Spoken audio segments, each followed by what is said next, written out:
Precioso Jesus, aos teus pés aqui estou.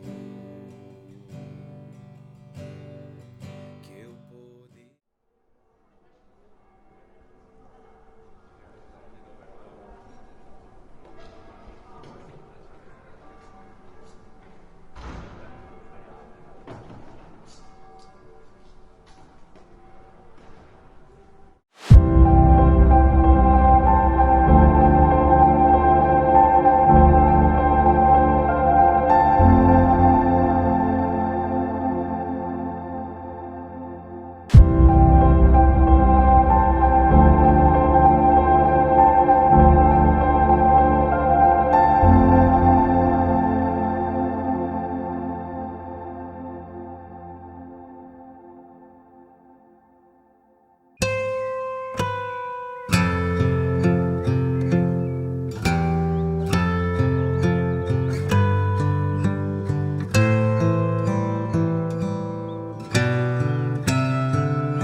Boa noite.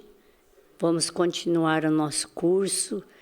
Já falamos bastante sobre a cura da alma. Nós vamos continuar falando sobre libertação de heranças, maldições e iniquidade. Mas antes de tudo, eu queria ler um trecho de Isaías, que na nova versão transformadora, o Senhor tem falado muito comigo. E gostaria que você puder ouvisse, se você não tem essa versão, no capítulo 59 de Isaías, onde nós podemos ver um resumo de uma restauração. Desculpe, é 58, tá? Versículo 11, o Senhor os guiará continuamente, lhes dará água quando tiverem sede, restaurará suas forças, vocês serão como um jardim bem regado, como uma fonte que não para de jorrar. Presta atenção nesse versículo 12, reconstruirão as ruínas desertas de suas cidades e serão conhecidos como reparadores de muros, restauradores de ruas e casas. Então, o Senhor nos tem chamado para isso, para nós sermos, para reconstruir coisas, ruínas, coisas que ficaram desertas, onde o diabo entrou e acabou de estragar. O Senhor vem para nos usar, né, para nós sermos realmente essas pessoas que ajudam pessoas a reconstruir as suas casas e sua própria vida. Então, vamos orar para que o Senhor nos ajude nesse momento, a vocês e a mim, para que nós tenhamos uma atenção totalmente voltada para receber aquilo que o Senhor tem para nós nessa noite. Senhor Jesus, nós queremos colocar essa aula, esse assunto diante do Senhor. Obrigado porque o Senhor nos tem ensinado como igreja, como a sermos mais santos, mais parecidos com Jesus, como termos o teu DNA, porque nós somos herdeiros, co-herdeiros em Cristo, mas muitas vezes nós nem percebemos que carregamos heranças que não são as do Senhor. Jesus, e que nessa noite teu Espírito Santo nos guie, nos dirija, e cada tópico que a gente estiver vendo, Espírito Santo fala com cada um, mostra áreas que a gente precisa de libertação, aquilo que a gente precisa fazer com coisas que nós trouxemos das nossas casas, coisas que vêm de parentesco, iniquidades, que o Senhor fale conosco e me ajude e ajude cada um que está participando, para que não haja distração, mas haja uma concentração com foco voltado para o ensino que o Senhor quer nos dar, para que sejamos luz e sal aqui nessa terra. Em nome de Jesus, amém. Então, nós vamos tratar hoje de libertação de heranças e eu gostaria de falar um pouco sobre como que eu comecei a pensar nessas coisas. Eu sou japonesa, de uma família de 8 filhos, e minha família, meus pais eram japoneses, então, uma certa hora da minha vida, depois, juntamente com a cura, que eu já comentei com vocês, eu comecei a perceber que existiam heranças raciais, e que eu precisava me libertar. Nós vamos tocar nesses assuntos. E também tinha maldições, e também vamos tocar nesse assunto, porque afeta as nossas vidas como cristãos. E a iniquidade, que é um tema que está tão claro na Bíblia, né? Lava-me do pecado, cura, perdoa minhas iniquidades, mas se fala tão pouco sobre iniquidade. Então, nós vamos estar tratando desses assuntos e que o Senhor nos ajude a tratar. E vamos voltar lá no termo restauração. Restaurar é realmente é reparar, é restabelecer, reintegrar, pôr no estado primitivo e elevar ao antigo esplendor da criação. Por que nós precisamos de restauração? Porque nós somos criados à imagem e semelhança de Deus. Mas, com o pecado, nós perdemos essas características. Carregamos algumas coisas boas, mas apareceram as distorções. Carregamos iniquidades, que são definindo, é o somatório dos pensamentos distorcidos e atitudes distorcidas da linha materna-paterna, heranças familiares, nós vamos falar sobre isso, sofremos traumas, nós falamos bastante sobre traumas na outra aula, ferimos, somos feridos, e ao mesmo tempo que nós carregamos tudo isso, nós vamos aprendendo a colocar máscaras e desempenhar papéis nos nossos relacionamentos. Eu gosto de dar uma aula que fala sobre relacionamento interpessoal, mas é interessante porque tem coisas que faz parte da educação. Tipo, se vier uma visita em casa, você seja gentil, você dê a sua cama, ofereça para sua visita, e às vezes você nunca nem está querendo, então vai fazer cara feia, a mãe e o pai vão falar, não faça cara feia, e existe uma parte que é de educação, mas nós vamos também usando essas máscaras na nossa vida, no dia a dia, e muitas vezes a gente vem no nosso relacionamento dentro da igreja, como cristãos, nós colocamos máscaras, desempenhamos papéis, existem vários papéis que a gente pode desempenhar e nós nos relacionamos numa religiosidade. Então, a gente não é exatamente quem nós somos nos relacionamentos que mantemos muitas vezes dentro da igreja. Nós, como comentamos, ferimos, somos feridos e estamos sujeitos também a muitas mentiras, porque cada vez que a gente é ferido, vamos pôr uma palavra ou uma comparação. Você não faz bem tal coisa. O diabo, ele usa aquela palavra e ela reforça e aquilo se torna uma mentira em que você começa a acreditar, eu não sou tão bom assim. E você esquece da verdade que você é um filho amado de Deus. E então nós ficamos com uma mente contaminada. Também nós podemos carregar fortalezas. Fortaleza na mente, existe um livro que, se vocês puderem, leiam, que é muito bom. Fortalezas da Mente, é do Hernani Maldonado. E ele fala muito sobre fortalezas de uma forma bem clara. Mas são padrões que nós temos, ou fortaleza sabe aquele pensamento que você tem que todo mundo tenta mudar, mas você continua com aquilo. Então, muros grandes, altos, que você criou para você se proteger, e muitas vezes você repete padrões de conduta, sempre age daquele jeito, como uma vítima, como um órfão, e existe algo que precisa de cura ou precisa de uma libertação.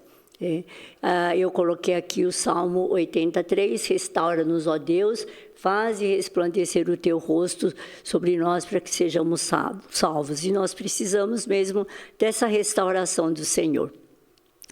Nós carregamos várias distorções da criação do homem e da mulher, eu comentei isso na aula passada, as heranças, que são positivas e negativas, da família de origem, as experiências dolorosas, os traumas e feridas, que eu coloquei aqui em vermelho, porque, na verdade, foi o assunto das aulas passadas.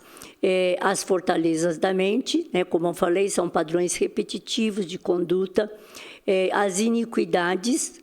Então, nós carregamos tudo isso, distorções e pensamentos que nós carregamos. E restaurar a alma é a cura dos traumas emocionais, que nós já vimos, mas também restauração tem a ver com libertação de heranças familiares e heranças transgeracionais. Nós vamos comentar sobre o que é uma herança familiar e o que é transgeracional. Também libertação de iniquidades, que também são coisas que a gente vem trazendo de geração a geração, que entra na herança transgeracional. Os pactos, pessoas que fazem votos, pactos, encantamentos, entra um pouquinho na área assim, do ocultismo. Libertação das maldições. Então, maldição, se a gente for ler Deuteronômio, ou começando lá do Êxodo, né? Se você adorar falsos deuses, eu vou visitar a maldade dos seus filhos até terceira e quarta geração. Mas também eu vou fazer benignidade até milhares de gerações aos que obedecerem. Então, Deuteronômio fala bastante sobre maldição e bênção, mas já em Êxodo capítulo 20, nos 10 mandamentos, já Deus fala sobre isso. Existem também prisões, existem pessoas que estão em prisões tipo umas ideias, ou alguém te colocou ali no cativeiro, alguém trouxe algum conceito muito forte para você, você é uma pessoa que não tem capacidade, você não serve para nada, e você se colocou naquela prisão e você está confortável ali. Você não quer sair. Muitas pessoas não querem nem sair porque acostumaram a ficar. Às vezes a porta até abriu, mas você continua lá dentro. Libertação de heranças espirituais. Sabe quando a tua família lá no passado fez votos, consagrações, recebeu passes, recebeu espíritos malignos, incorporou, ou você participou de alguma sessão, muitas vezes aquela herança não foi limpa ainda e você traz alguma herança e nós vamos trabalhar também com essa parte. Tudo isso faz parte da restauração da alma. Do que eu preciso me libertar? Sentimentos em desequilíbrio, manias, neuroses, medos, fobias. Neurose é uma palavra que hoje, do ponto de vista psicológico, se usa pouco. Deixou-se de falar sobre neurose. Antigamente as pessoas falavam muito, fulano está neurótico. Mas existe mesmo, a neurose é aquela pessoa que fica repetindo a mesma coisa várias vezes e muitas pessoas, muitos cristãos carregam neurose. Tem mania, irritação, tem atitudes de raiva e que fica lá repetindo 30 vezes a mesma coisa. Eu já não falei, a pessoa está cheia de ouvir e continua. Então, a neurose é aquela coisa que é repetitiva e traz muito, pode ser uma agressividade, uma palavra negativa. Em geral, a neurose vem com raiva, vem com imposição, né? E a própria neurose ou as manias pode gerar também angústia, ansiedade, depressão. E nos tempos de hoje é aquilo que mais a gente vê, pessoas com ansiedade e com depressão. Problemas e situações recorrentes, sucessivas, então abusos, muitos abusos, casos de abuso na família, rejeições, divórcios. Na minha família quase todo mundo se divorciou, o casamento não deu certo. Roubos, então, roubos repetitivos, insucesso no casamento, falências sucessivas, tragédias familiares que se repetem. Então, naquela família tem uns 3, 4 casos de suicídio. Se enforcaram. Então, a gente precisa estar atento, porque o diabo ele tenta repetir as mesmas coisas e nós precisamos fechar essa porta, nos desligar. Existe também pessoas que são prisioneiros de Satanás, com culpa, sentimento de culpa. Lembra, o Satanás é o acusador, ele é o pai da mentira, então ele traz acusações e mentiras e muitas vezes nós ficamos prisioneiros dessas coisas. E também a porta aberta para o ocultismo geracional, que é aquilo que eu falei.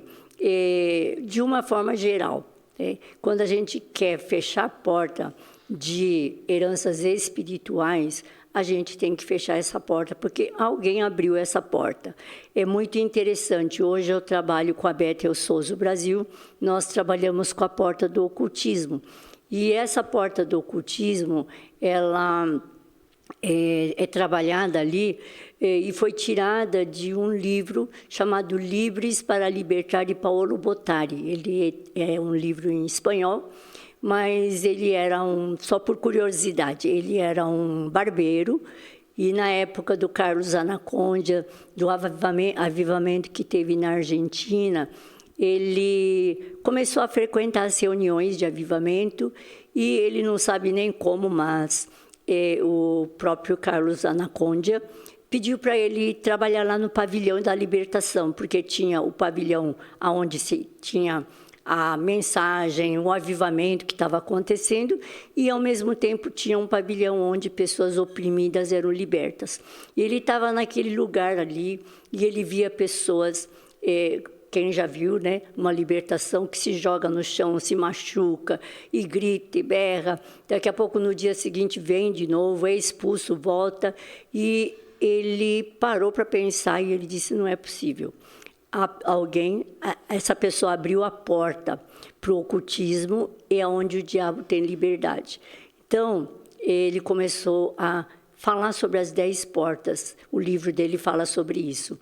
E no Ministério Soso, a gente trabalha com 4 portas principais, que é a porta do medo, a porta da raiva, a porta do ocultismo e a porta da impureza moral, impureza sexual.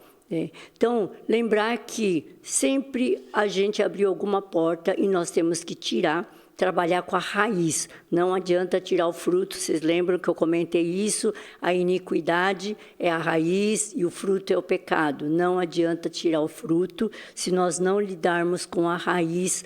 No caso, uma porta aberta, uma porta que foi aberta, se a gente não limpar aquela porta e fechar com o sangue de Jesus Cristo, a pessoa continua debaixo do domínio de Satanás. Alguns sintomas de espiritualidade emocionalmente doentia. Esse autor aqui, o Peter Scazzero, Espiritualidade Emocionalmente Saudável, eu gosto muito dele, eu vou citar sempre livros para vocês, mas se vocês têm interesse em estudar, anotem, leiam livros, porque isso ajuda muito no aconselhamento de entender as pessoas. Aqui ele dá alguns sintomas: ignorar as emoções de raiva, de medo e tristeza. Quantas pessoas na igreja, elas entram na igreja e parece que está tudo bem, né? Mas daqui a pouco a gente percebe dentro de casa, né? Aí vem o marido ou o filho, ou vai dizer, minha mãe tem raiva dentro de casa, ela é agressiva, ou ela tem medo, ela vive deprimida dentro de casa. Então, como é importante dividir a vida entre o secular, manter igual, né? Porque muitas vezes a pessoa divide entre o secular e o sagrado. A vida de domingo é diferente da segunda até sábado. E muitos também espiritualizam o conflito, sem resolver de forma saudável e madura. Então, é como varrer debaixo do tapete, espiritualizar. Eu reagi assim porque o Satanás que me atiçou a ficar falando alto assim. Então, a gente vai pondo culpa no diabo, mas, na verdade, falta mesmo você produzir um fruto do Espírito, às vezes falta você ser restaurado em alguma área. E, às vezes, também existe o medo de ser vulnerável. Afinal, nós somos mais do que vencedores, então isso aí é uma religiosidade. E também outro ponto que esse autor fala é negar o impacto do passado no presente, que as pessoas falam, não, eu sou nova criatura, está tudo novo, Cristo disse que fez tudo novo e eu não tenho nada mais para resolver. Então, isso é negar o impacto do seu passado no presente. Nós somos espírito, alma e corpo, e nós vivemos hoje em tempos difíceis. Então, segundo Timóteo 3, de 1 a 4, diz, saiba disso, que nos últimos dias sobrevirão tempos difíceis, os homens serão egoístas, avarentos, presunçosos, arrogantes, blasfemos, desobedientes aos pais, ingratos, ímpios, sem amor pela família, irreconciliáveis, caluniadores, sem domínio próprio, cruéis, inimigos do bem, traidores, precipitados, soberbos, mais amigos, amantes dos prazeres do que amigos de Deus. Então, são tempos de sofrimento da alma que pode afetar tanto o corpo como a alma e o espírito. Uma coisa que afeta muito a pessoa é a Rita, que é fácil de você guardar, né? Dr. Felipe Batistella, ele é um psiquiatra cristão e ele fala sobre isso, né? Que a coisa mais comum nos dias de hoje é a rejeição, a injustiça, a traição e o abandono, que são feridas que remédios não curam. Você precisa, na verdade, trabalhar com a cura da alma. E muitas dessas rejeições, injustiça, traição, pode se tratar também de uma herança familiar ou alguma iniquidade que vem vindo de geração a geração. Então, vamos falar sobre livres das heranças familiares e transgeracionais. Eu coloquei aí um esboço de um DNA, porque Jesus deu a vida por nós, para que a gente se tornasse participante da natureza divina. Então, nós temos que ter resgatado o DNA de Deus. E o DNA de Deus, alguém pode perguntar, qual que é o DNA de Deus? Em Êxodo 34, 5 a 8, a gente vê um pouco sobre o DNA de Deus. Vocês lembram quando Moisés disse que eu quero ver o Senhor? E o Senhor disse, ninguém vai me ver, a não ser de costas, você vai me ver, vou te colocar numa fenda, e eu vou passar e você vai ver. E quando o Senhor está passando, ele clamou, o Senhor Deus misericordioso, piedoso, tardio em irar-se e grande em beneficência e verdade, que guarda a beneficência em milhares, que perdoa a iniquidade e a transgressão e o pecado, que ao culpado não tem por inocente, que visita a iniquidade dos pais sobre os filhos e sobre os filhos dos filhos até a terceira e quarta geração. E Moisés apressou-se, inclinou a cabeça à terra e adorou. Então, uma das formas de você conhecer o DNA é a hora que ele diz que ele é um Senhor misericordioso, piedoso, tardio em irar, grande em beneficência e verdade, né? Ao mesmo tempo, muito beneficente até milhares de geração, mas também a transgressão e o pecado ele não deixa sem ser resolvido. Também em Deuteronômio 32, 4, 5, a gente pode ver o DNA de Deus. Porque apregoarei o nome do Senhor, engrandecei o nome de Deus. Ele é a rocha, cuja obra é perfeita, porque todos os seus caminhos justos são. Deus é a verdade e não há nele injustiça, justo e reto é.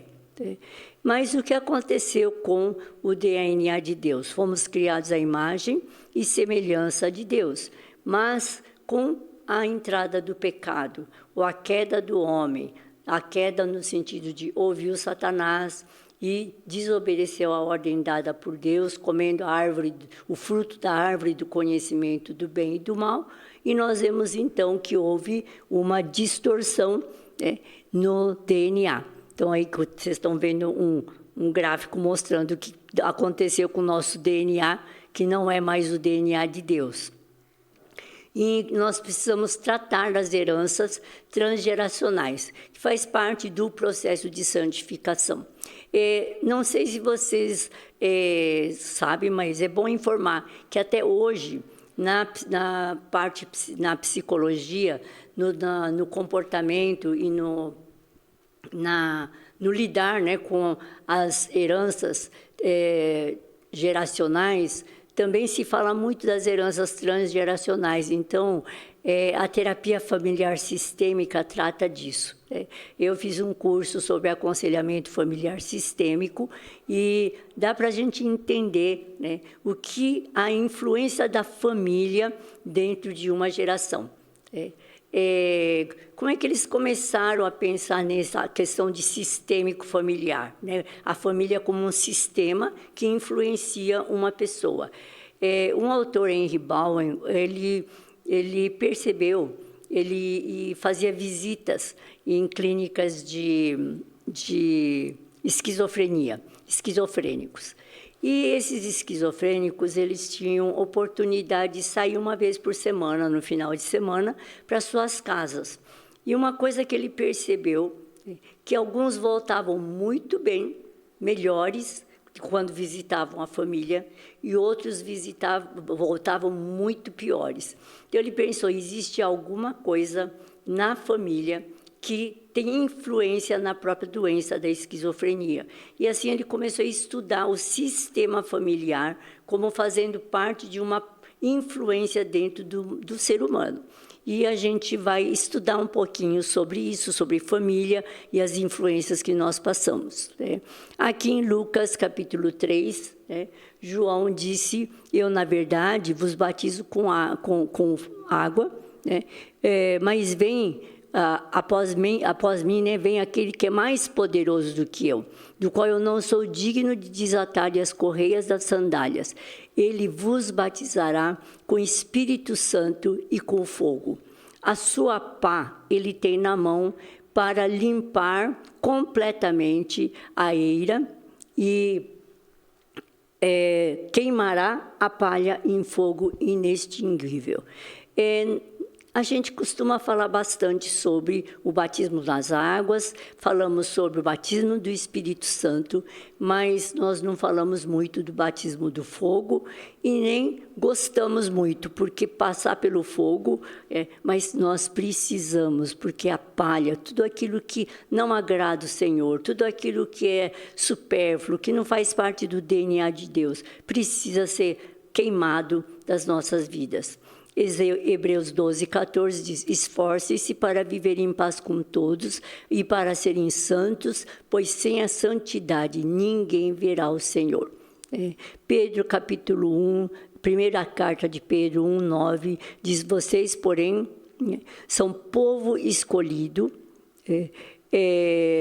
são reino de sacerdotes, nação santa, propriedade exclusiva de Deus, assim como é admirável aquele que o chamou das trevas para a sua maravilhosa luz. Então, nós somos um povo escolhido e uma nação santa. Então, a gente diz, nós somos judeus espirituais, fazemos parte da nação de Jesus. Então, nós precisamos também trazer o DNA de Jesus para nossas vidas. Eu sou nova criatura em Cristo, mas precisamos ser transformados, precisamos ser lapidados. Eu tenho um livro chamado Lapidados, a imagem e semelhança de Jesus, que trabalha com todas as áreas do caráter.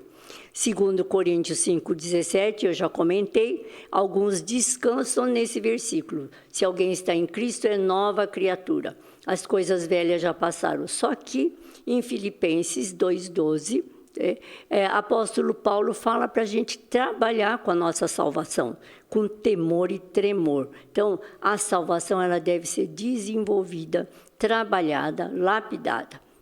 Segundo Coríntios 3,18 também confirma isso. Mas todos nós, com cara descoberta, refletindo como espelho a glória do Senhor, somos transformados de glória em glória, na mesma imagem como pelo Espírito do Senhor.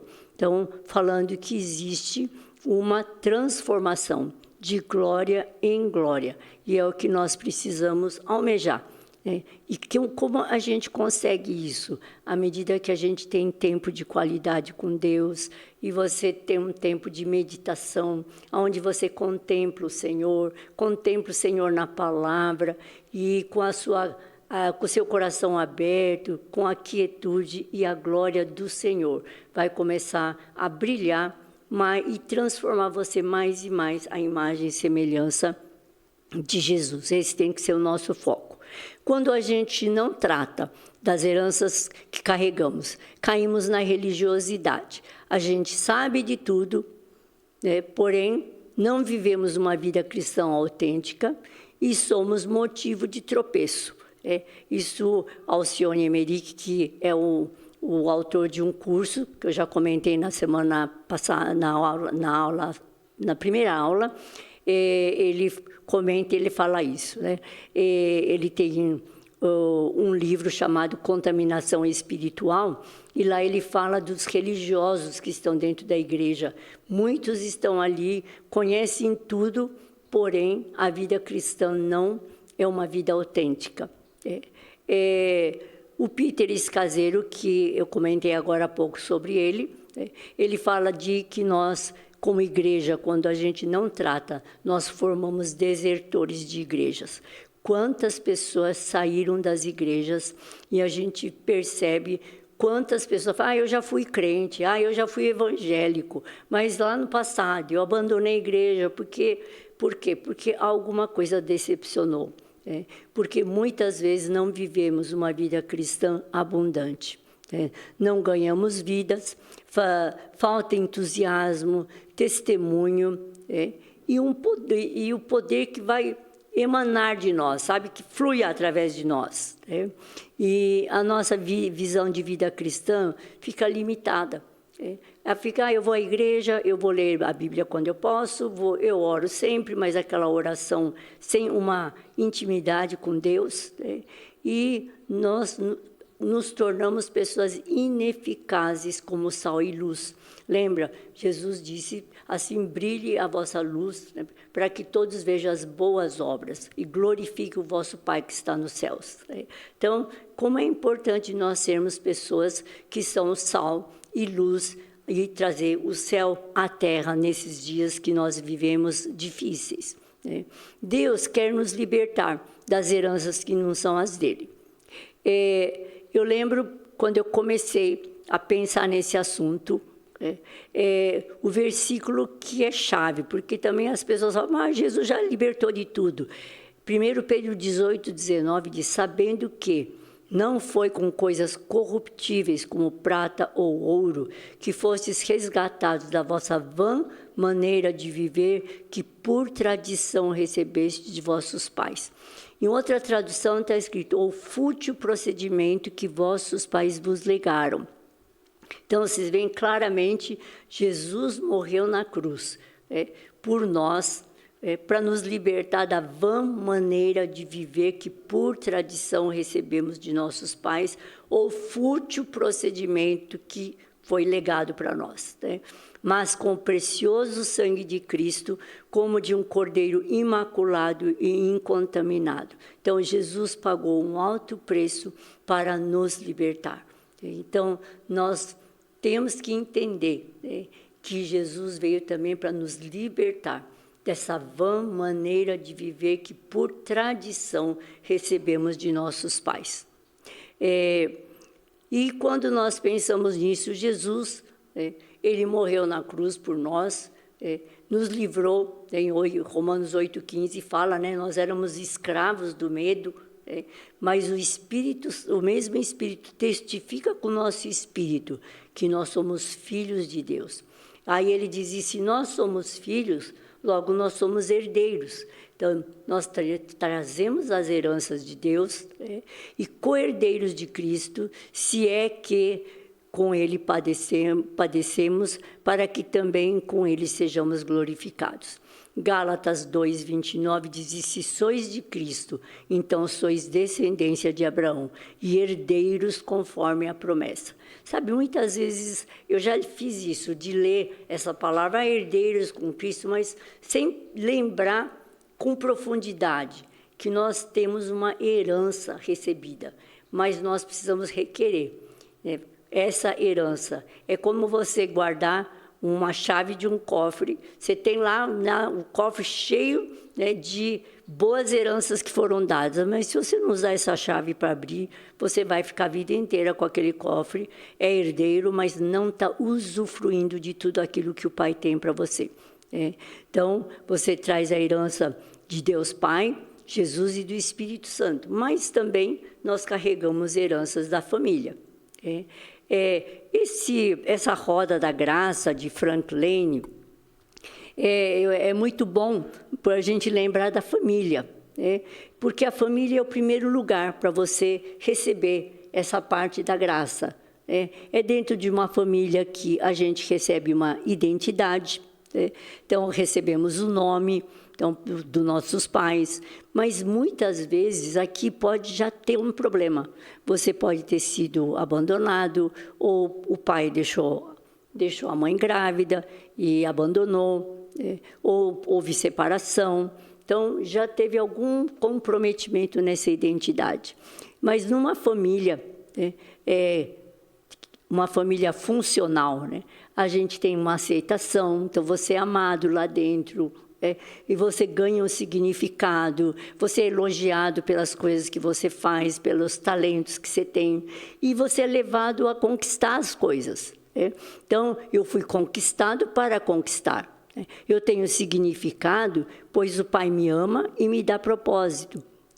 Aqui eu sou aceito, sou salvo pela graça, sou filho de Deus, sou filha de Deus. E na identidade, eu tenho um pai que me ama, apesar de nossos pais naturais não terem nos amado ou falhado, mas Deus Pai, Ele quer se revelar para você como um pai que ama de verdade. Então, isso é uma roda da graça. E o Senhor Jesus Cristo morreu por nós, para que nós fôssemos realmente aceitos, salvos, entrar na família de Deus, ter um pai. A gente tem um significado, um propósito para a nossa vida e nós somos conquistados para conquistar. Isso é uma roda da graça, só para lembrar como Deus criou uma família para que a gente tivesse tudo isso. Mas, infelizmente, não existe família perfeita desde que entrou o pecado no mundo. Então, essa roda da graça é da graça de Deus, porque em Deus nós podemos ter tudo isso, tá? Cada família é uma família. Agora nós vamos tocar um pouquinho no assunto da família.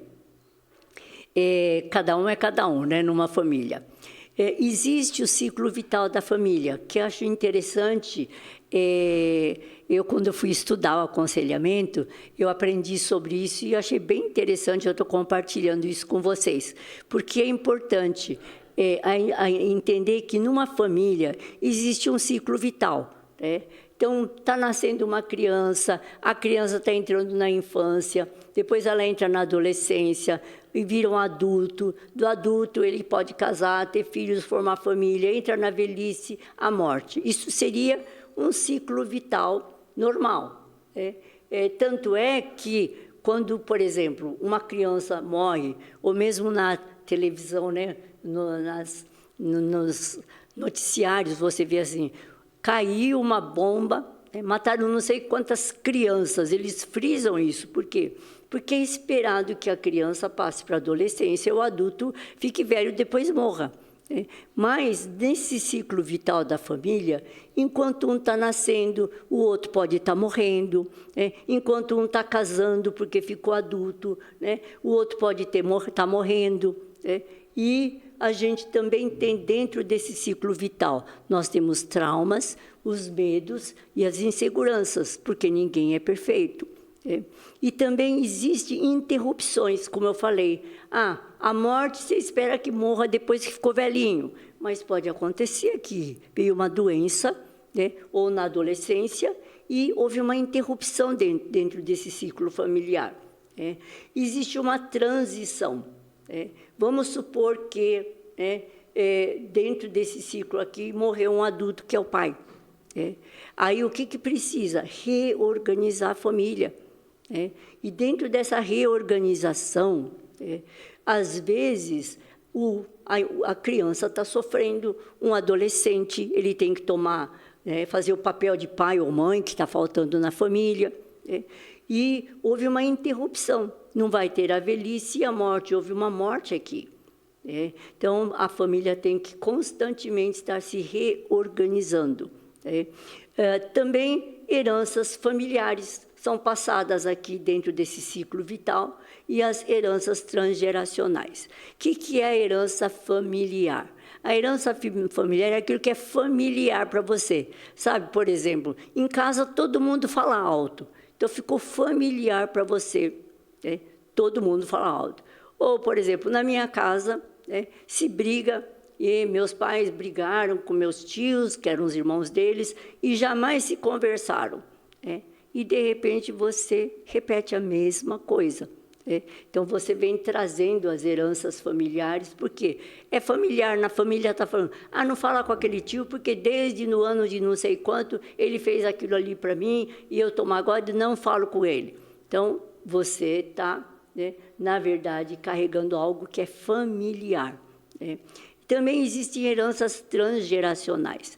As transgeracionais são aquelas que, mesmo que você não saiba, ela está passando de geração a geração. Por exemplo, uma criança, né, que nunca viu seu bisavô. Ele cruza a perna de um jeito que o pai fala assim: olha, ele está cruzando a perna igual meu avô cruzava. Aí ele tem um tique lá que é igual ao meu avô. A criança não conheceu aquele bisavô. Para ele era bisavô, né? Era avô do pai. Mas ele está repetindo. Então, é algo que está dentro do DNA e nós vamos comentar sobre a epigenética, como que as coisas se repetem e como a gente pode modificar esses comportamentos. Então, vocês entenderam como funciona, e toda vez pode ter uma crise em qualquer uma dessas passagens. Se espera que o ciclo familiar fique assim. Está nascendo enquanto um velhinho está morrendo, outro está na adolescência, ele vai passar para... Mas a interrupção pode acontecer em qualquer fase desse ciclo, qualquer parte desse ciclo, e pode haver feridas, pode haver reações e também reações que viram também heranças. Existem tipos de família que acho bem interessante vocês saberem, né? Hoje, se diz família intacta, é aquela família que é o marido e a mulher que se casaram, né?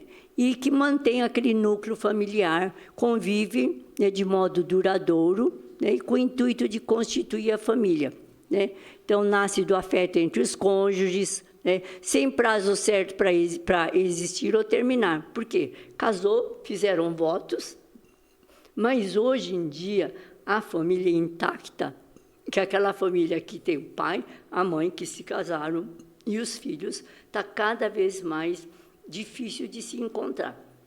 Por isso que o povo cristão precisa, os casamentos e a família cristã, ela precisa ser um exemplo para essa sociedade. Ser aquela família que está intacta, ela é estável e os filhos estão debaixo dessa estabilidade, e sabe que o voto foi feito e só vai haver separação quando um ou outro falecerem. Infelizmente, hoje em dia, o número de pessoas que vêm de famílias reconstituídas é muito grande. Tem famílias paralelas, simultâneas, é formada em concomitância com a existência de casamento anterior, onde o homem e a mulher, que sendo casados, se separaram e vão constituir outra família. Então, aqueles que dizem os meus, os seus e os nossos.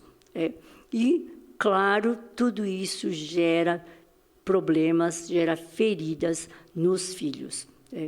Existe também hoje a família homoafetiva, então, monoparental, pluriparental. Então, pessoas que só têm pai, porque eu já conheci uma pessoa que resolveu ter filho, aí arrumou um filho, a gente até hoje não sabe de quem é o filho, mas eu resolvi ser mãe. E a gente percebe como a família cristã, ela tem que ser um exemplo dentro da sociedade, porque Deus espera que a gente tenha um bom conceito de quem é a mãe, e a mãe é a figura da pessoa do Espírito Santo, que dá o cuidado, nutre, conforto. A família, o exemplo do pai, que dá provisão, que dá identidade, que dá proteção. E tudo isso o diabo tem roubado. Quantas pessoas estão se juntando, falando, nós não precisamos casar. Então, não existe mais conceito de pai, mãe, filho. Então, muitas famílias estão sendo reconstituídas.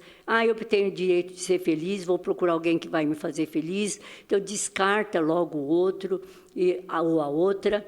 E nós vemos, então, poucos casamentos, as pessoas casando com muito mais idade, muitos... existe um termo que eu não sei se vocês já ouviram, que chama casais DINKs, né? DINKS, né?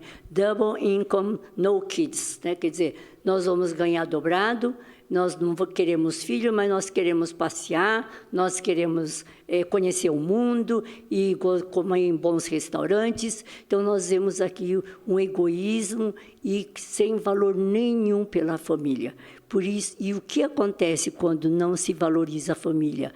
Quando se fala de Deus Pai, a pessoa não tem noção de quem é o Pai. Fala de mãe, Espírito Santo como uma mãe que cuida, que conforta. A pessoa não tem noção do que é mãe. Né? E Jesus, que é o companheiro, que é o filho, as pessoas que são os irmãos, amizade, companheirismo que a pessoa de Jesus representa, não tem mais nem filhos na família. Então, nós vemos como cristãos, nós precisamos reavaliar os conceitos que temos de família e precisamos trazer para essa sociedade o exemplo, sermos luz, sermos realmente luz, uma família que vive bem. É claro que tem seus defeitos, todos nós, mas está em constante transformação. Filhos que temem ao Senhor, que andam junto com os pais e que caminham no mesmo propósito da família, de agradar a Deus. Então, aqui eu chamo a atenção de vocês da importância da família dentro dessa sociedade, uma família cristã, uma família intacta, uma família estável. Também existe o modo de funcionamento da família, porque nós estamos falando de heranças familiares. Né?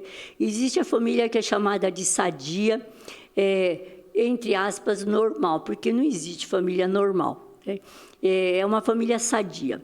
Existe aquele tipo de família que a gente chama de aglutinada. Ninguém entra e ninguém sai. Né? Mesmo com muita briga. Então, vou dar um exemplo do que é família aglutinada. Eles estão sempre juntos, importante é a família, eles estarem ali juntos, e, de repente, um deles casa, estão discutindo sobre venda de uma casa, daí a nora chega e fala assim, posso dar uma opinião? Não, você fica de fora porque você não é dessa família. Então, é a família aglutinada. Mesmo com brigas, eles estão sempre aglutinados. A família simbiótica é aquela família que tudo é de todos. Todos se intrometem. Sabe quando alguém vai atender um telefone, pega um celular lá, alô, é fulano. Aí a pessoa ouviu e fala, você está falando com fulano? Deixa eu falar, não deixa de contar, porque ele esqueceu disso, esqueceu daquilo. Sabe quando não respeita a individualidade? E intromete na conversa dos outros. É uma família que não tem limites, não tem fronteiras. Tudo é de todos. Eu pego a roupa da minha mãe, eu pego a roupa do meu irmão, ele comprou, está novo, ele nem usou, mas eu posso usar. Então, não existe o respeito pela individualidade.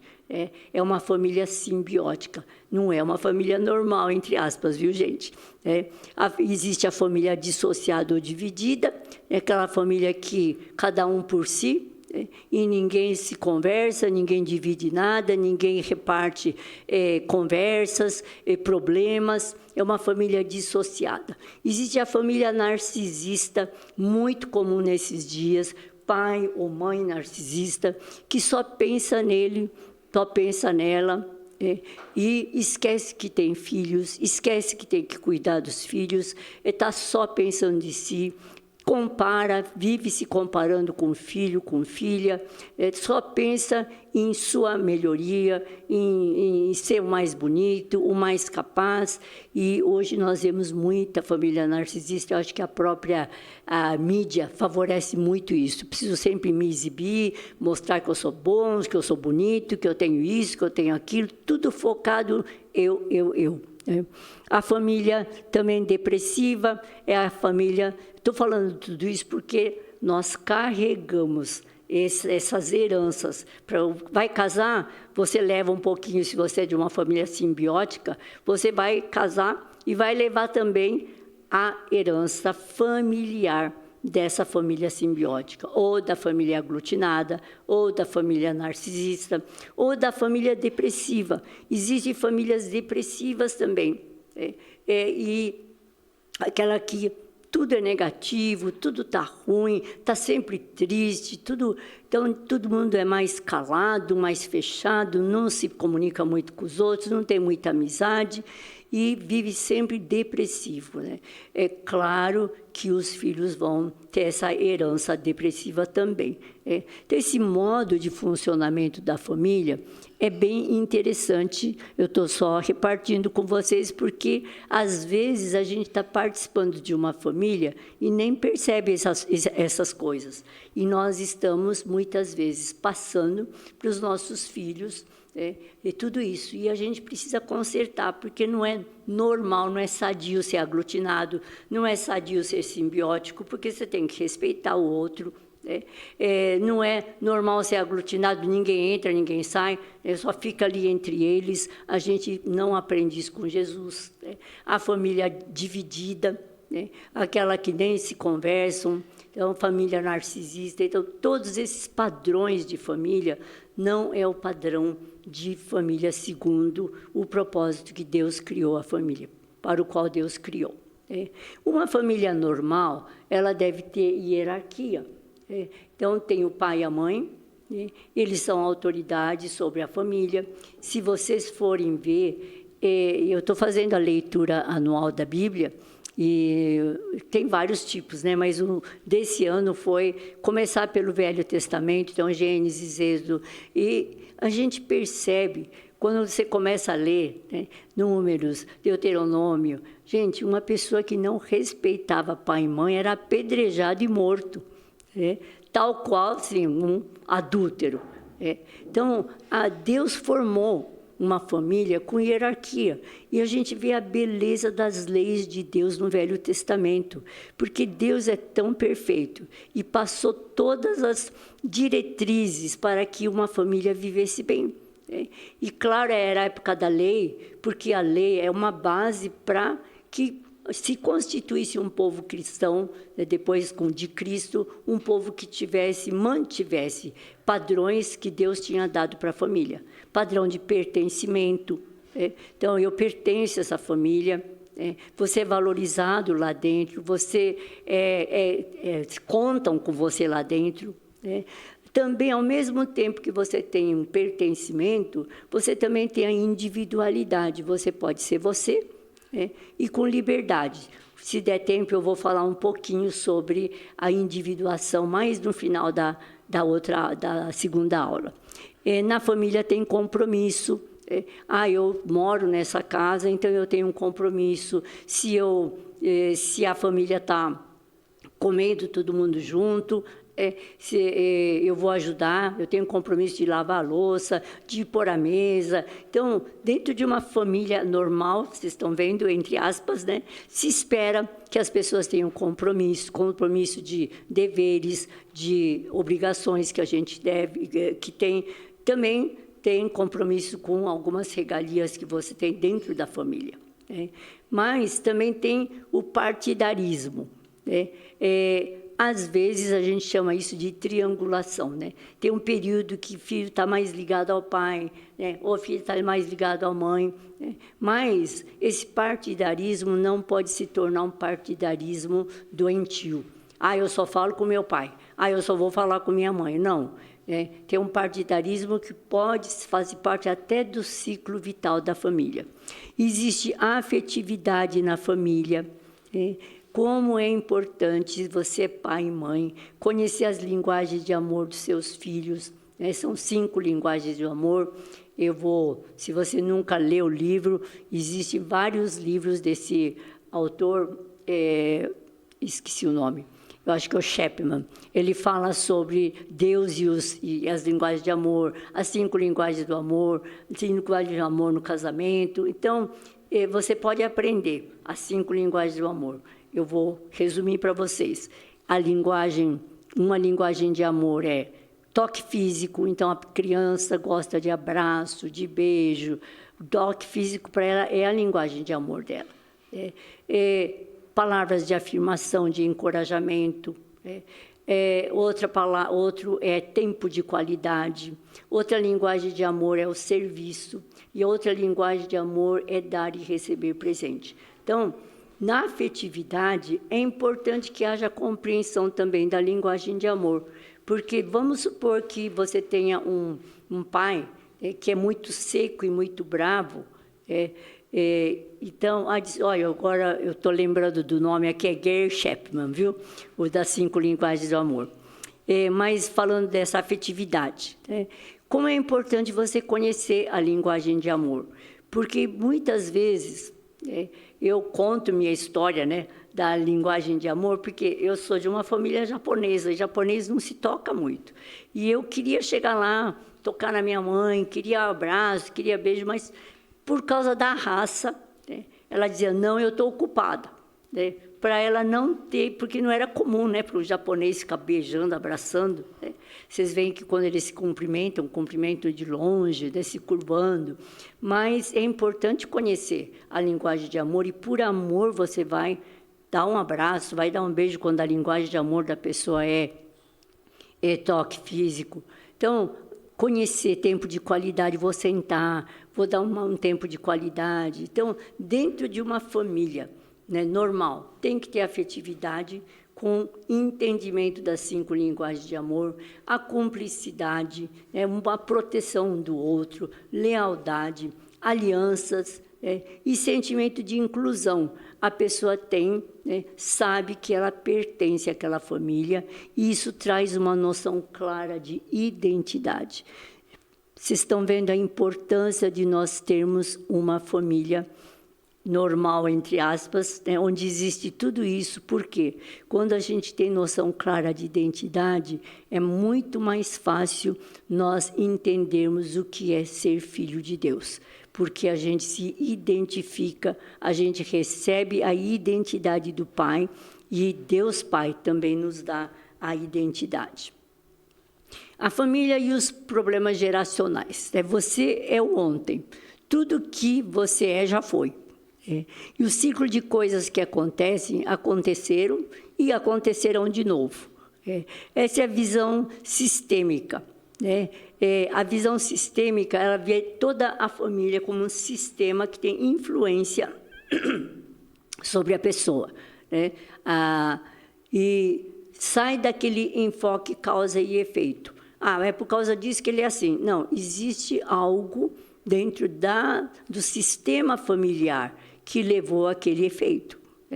Experiências do presente é tão importante quanto a do passado. Então, esse Murray Bowen, que eu falei da teoria familiar sistêmica, que a família é um sistema e que tem uma influência sobre as atitudes, ações e comportamentos. Quais heranças nós carregamos? As biológicas, as psicológicas e espirituais. Vocês estão vendo aqui? Tem família que briga, e ao mesmo tempo fala assim, não, a gente briga, mas a gente está junto. Não sei se vocês já ouviram falar isso. Existem famílias que são mais comportadas, todo mundo tem aquela noção de, não, nós vamos comer todos juntos, isso é muito importante. Sentam-se à mesa, se reúnem, não vira uma briga. Então, são heranças biológicas, psicológicas e espirituais que nós carregamos, são heranças que nós trazemos. E cada família tem seu modo particular de ser, agir, reagir, seus segredos, preconceitos, tabus. Sabe aquele segredo? Não conta para ninguém, mas ali no passado teu tio fez um negócio, teve uma falência e fulano morreu. Então, tem os preconceitos. Na nossa família, nós não aceitamos esse tipo de gente. Tem uns preconceitos, tabus, memórias afetivas e instintivas. Então, apego, medo, culpa, modos de ver e sentir pessoas e coisas. Então, aquela família sempre vê negativamente, ou sempre vê positivamente demais. E também o teu inconsciente coletivo. É aquilo que está no seu inconsciente, mas que no coletivo, quando você está recebendo do coletivo, da coletividade, tá? E você está participando, e trazendo atitudes, reações que são do inconsciente coletivo. Tá? Então, nós vamos parar por aqui. e nós vamos continuar, né, falando do que carregamos e do que nós precisamos nos libertar. Então, até aqui eu só dei noção, né, de como é a família, a influência da família, o que nós carregamos de heranças, mas agora nós vamos entrar na próxima aula, numa parte bem prática de como nós precisamos nos libertar dessas heranças. Então, nós nos despedimos aqui, que Deus abençoe vocês e que vocês parem para pensar como é sua família e coloca diante de Deus o que eu preciso deixar que não faz parte da família de Deus. Que atitude eu tenho que não é a atitude que Jesus teria? Então, eu deixo esse desafio para você pensar e pensa com a ajuda do Espírito Santo, que Ele com certeza vai falar com você. Então, até a próxima aula.